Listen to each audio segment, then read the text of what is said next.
कहते हैं बहुत समय पहले की बात है, जब बर्फीली हवाएं ऋषियों के मंत्र दोहराती थीं और देवताओं की परछाइयां हिमालय की घाटियों में खेला करती थीं। तब एक अजीब सी रोशनी आकाश से गिरी। साधु संत भागे, गांव वाले छुपे। कोई कहे उल्का पड़ी, कोई बोले शापित तारा है। पर एक वीर चिरंजीवी अपने गुफा में ध्यान लगाए बैठा था।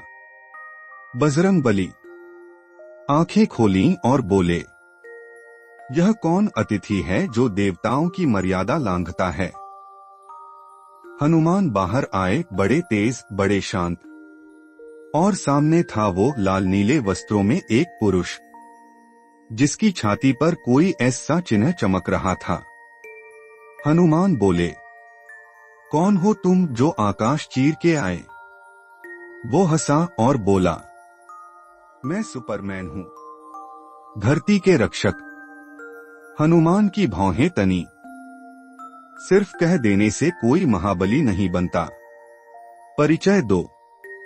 सुपरमैन मुस्कराया, धीरे से उड़ा, बिल्कुल हवा की तरह। हनुमान ने हंसते हुए अपनी गदा उठाई। ये कला तो बचपन से आती है। और वो भी उड़ चले, दोनों आकाश में, कभी ऊपर कभी नीचे, कभी मेघों के बीच दौड़, कभी बर्फ के शिखरों के ऊपर। एक उड़ता था धर्म के लिए, दूसरा उड़ता था प्रेम के लिए।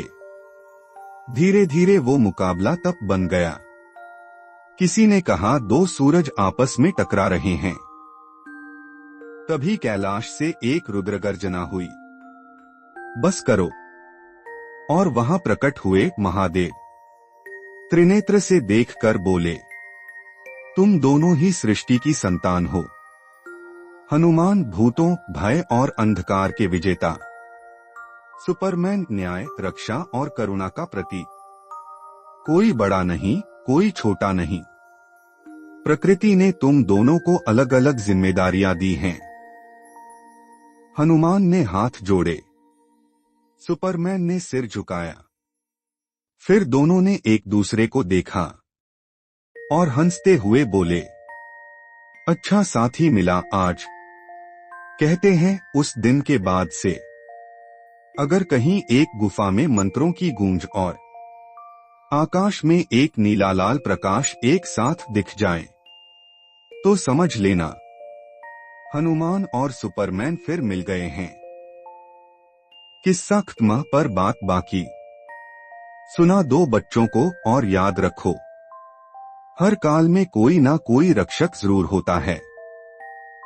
ऐसी और कहानियों के लिए सब्सक्राइब करें हिंदी आंटी को।